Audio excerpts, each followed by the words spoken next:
Hello everyone. I will share real stories that I know and I'm sure you will like them. I never thought much about my neighbor's son. He was just another face I saw in passing, a polite young man who helped his mother with the yard, carried groceries inside, and occasionally waved when I pulled into my driveway. But that changed the day he helped me move furniture. It was supposed to be a simple task, just shifting a few heavy pieces around, something I could have hired someone for, but when I mentioned it in casual conversation with his mother, she immediately volunteered him. Ethan's strong, she had said with a proud smile. He'd be happy to help. And so, an hour later, he was standing at my doorstep, sleeves pushed up, ready to work. "You sure you don't mind?" I asked, stepping aside as he walked in. "Not at all," he replied with that easy smile, his voice steady and confident. I had expected him to simply lift the furniture and move it without much fuss, but the way he handled everything, so effortlessly, so sure of himself, made me pause. He gripped the heavy antique dresser and maneuvered it as though it weighed nothing, his muscles flexing under his t-shirt, the controlled strength in his movements evident. I tried to help, but he shook his head, chuckling. "I've got it," he assured me. "Just tell me where you want it." I found myself stepping back, watching him work. There was something captivating about the way he moved, strong, deliberate, unhurried. I had seen Ethan so many times before, but never like this. Never in a way that made me so aware of him. As he straightened, wiping a bit of sweat from his forehead, our eyes met. A beat passed. Something unspoken flickered between us, something that made my pulse quicken. "You okay?" he asked, his brow slightly furrowed. I blinked, forcing a smile. "Yeah, just thank you for helping." He hesitated before nodding. "Anytime." But as the minutes passed, as we continued working together, the space between us felt smaller, the air warmer. I found myself aware of him in a way I hadn't been before, the depth of his voice, the way he moved, the confidence he carried. And when he reached past me to adjust the position of a table, his arm barely grazing mine, I felt it, the unmistakable charge in the air. "This should be good, right?" His voice was casual, but I noticed the way his fingers lingered against the wood, how his stance remained close to mine. I nodded, hoping he wouldn't notice the sudden rush of warmth in my chest. "Yeah, that's perfect." We worked in comfortable silence after that, but there was an undercurrent, something unspoken pressing between us. The more I tried to ignore it, the more obvious it became. The way his glances lasted a second too long, the way I caught myself stealing looks in return. At one point, I turned to hand him a glass of water, and he reached for it at the same time, his fingers brushing against mine. The touch was brief, fleeting, but enough to make my breath hitch. His eyes locked onto mine, and for a moment, neither of us moved. "Thanks," he said, his voice quieter now, as though aware of the shift between us. "Of course," I murmured, feeling my pulse in my ears. The air in the room felt thicker than before, heavy with something I wasn't sure I was ready to name. The way he watched me, the way he hesitated just a second longer than necessary before turning back to work, it wasn't accidental. The realization settled in my stomach, both exhilarating and terrifying. This was no longer just about moving furniture. Something had shifted, and I wasn't sure I wanted it to shift back. The weight of the moment didn't fade. If anything, it grew heavier, settling between us like something tangible. We continued moving furniture, but the air felt different now, charged, thick with something unsaid.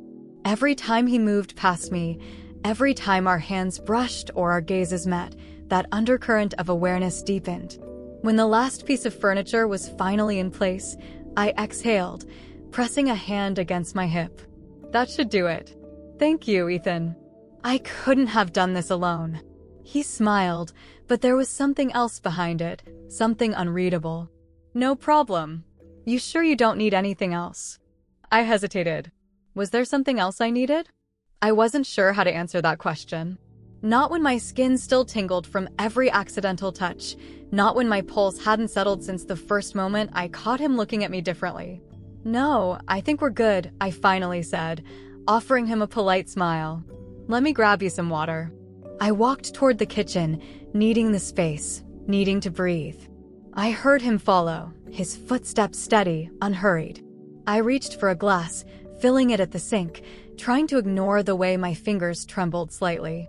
When I turned back around, he was leaning against the counter, watching me in that same quiet way he had all evening.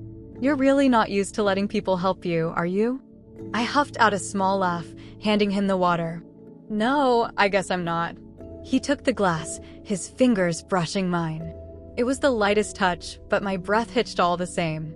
His gaze flickered downward, noticing, before meeting my eyes again. "Maybe you should be," he said, his voice lower now. Something about the way he said it made my stomach tighten. The conversation had shifted. This wasn't about furniture anymore. This wasn't even about gratitude. There was something else here, something lingering just beneath the surface. I swallowed. Maybe.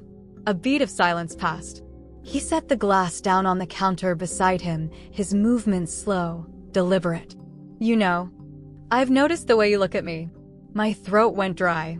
"Ethan, I'm not imagining it, am I?" His voice was steady, but there was something careful about it too, like he was giving me a chance to step away before the words left his lips. "The way things feel different between us." I could deny it. I could laugh it off, pretend I didn't know what he was talking about. But the problem was I did.